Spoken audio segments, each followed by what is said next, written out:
for Gaming with Greg, and we're going to be watching some crazy things. So let's go. The majority of people in the world abide by a fairly conventional approach to living, which includes getting a house, a job, a car, and maybe even a cat. But for a minority of people out there, an ordinary life is too boring, and they instead opt to live in some truly strange and unorthodox ways. From a human dog to a real-life superhero, here are 10 people who choose to live in strange ways. Wow. Number 10.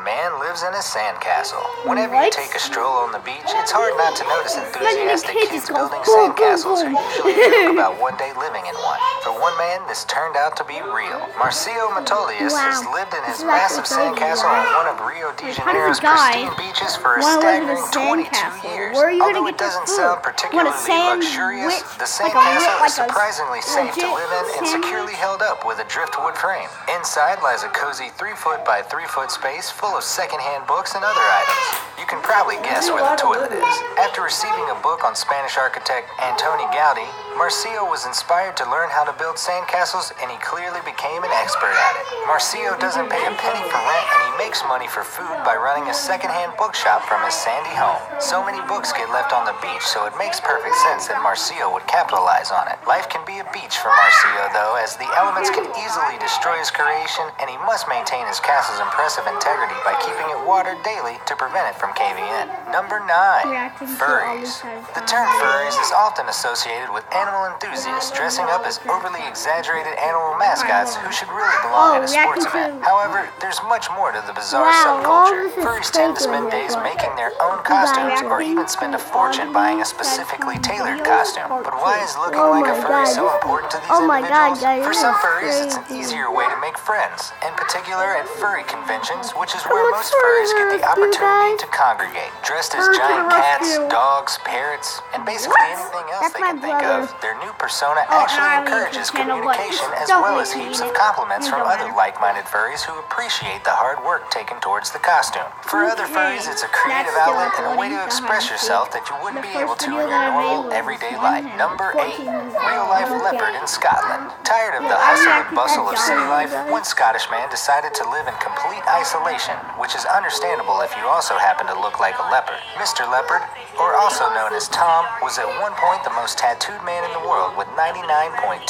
of his body covered in ink. He opted to have the mad makeover not because he's a big cat fan, but because they were easy for a tattoo artist to do. After making money from appearing on TV and attending events, fame and fortune took its toll on Tom, and he disappeared to live in a remote stone cottage for 20 years.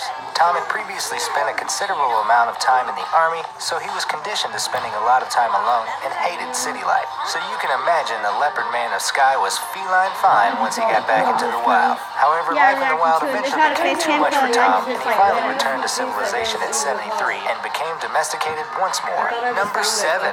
The baby that never grew up. Age play is a bizarre form of BDSM, or role play between couples, in which a grown man or woman dresses and acts like a baby while their partner takes care of them. The couples who partake in such an activity may do so for a few hours, though for one 21-year-old woman in Florida, it's a lifestyle. Jess will typically spend her day dressed in a diaper, which she may or may not urinate in, but no number 2s. That's apparently going too far, says Jess. The reason why Jess enjoys living as a baby is because she can act cute and playful. She explains that wearing baby clothes and diapers is a type of regressive behavior that is also comforting to her. And while she calls her boyfriend daddy and drinks from a bottle, Jess and her boyfriend David's age play isn't sexualized in any way. Number 6. The real-life Little Mermaid. They say find a job you love and you'll never have to work a day in your life. And for one fortunate Australian, she does exactly that. 33-year-old Hannah Fraser works as a professional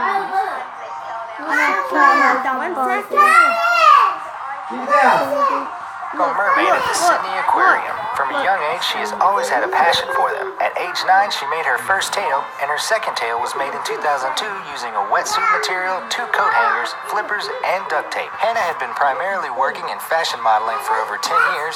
However, there are a few things about her that signify that maybe she really is a mermaid. Hannah can hold her breath for 2 minutes, has a scuba diving qualification, and has swum alongside whales, sea lions, and dolphins. If that's not the life of a real mermaid, then I don't know what is.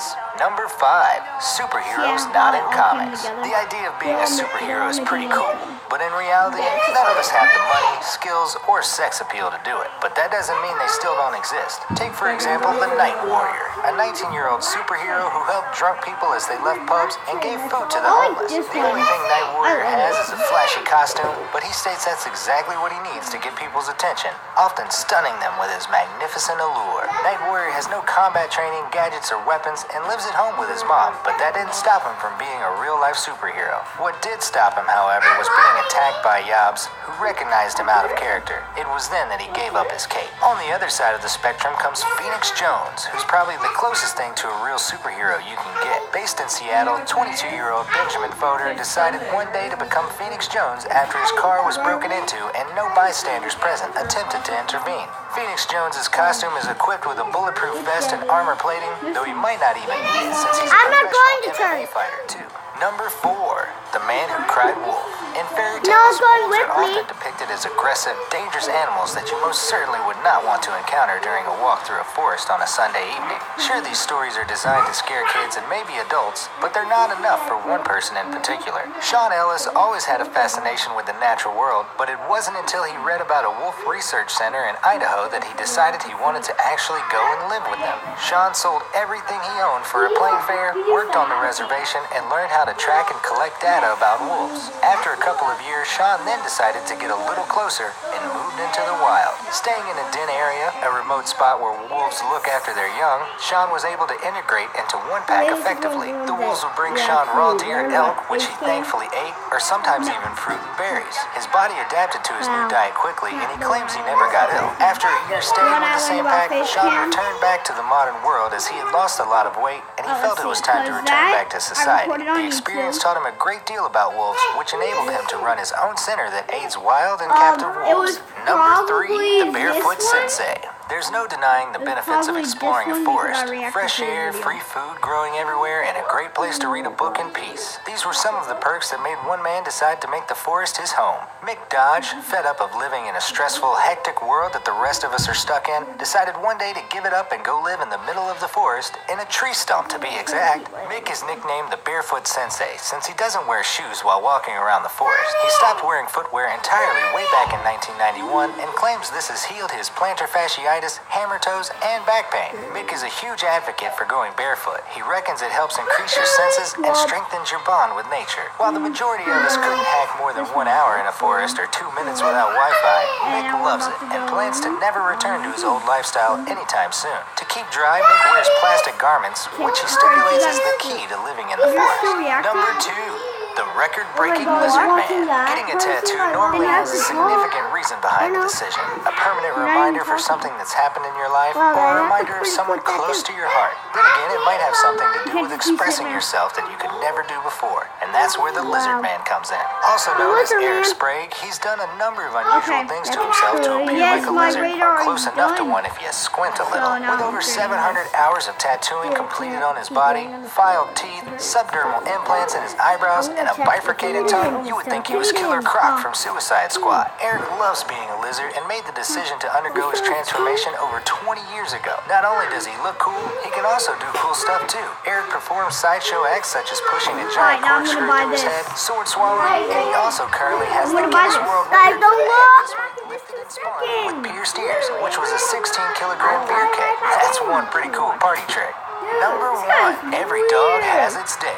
To live life as a dog is appealing, to say the least. Not only do you get to pee in public, but random strangers might even give you free food just because you look cute, which might partly explain why there are people out there who dress and live as dogs, even going so far as living in packs, playing with squeaky toys, and probably sniffing each other's butts. This subculture grew out of the and since the last 15 years has gained momentum thanks to the internet, making it easier to find like-minded individuals. The general attire of a human pup is wearing a leather costume with a dog-like hood or mask. The human pups enjoy stomach rubs, ear tickling, and eating out of bowls, just like you. In Antwerp, there's there's also a Mr. Puppy competition. Think of it as a mix between a beauty pageant and Crufts. One reason why people choose to pretend to be a puppy or dog is that it focuses on the positive elements of the dog, aspects such as loyalty and affection that you wouldn't find if you dressed as a frog or hippo. Another reason is that pretending to be a dog is like a form of escapism for some who wish to escape their monotonous everyday life. So do you see the appeal in becoming one of these strange alter egos? And if not, which do you think is the strangest? Let me know in the comments down below, and thanks for watching. That's the end of the video. I can't lay down on my leg.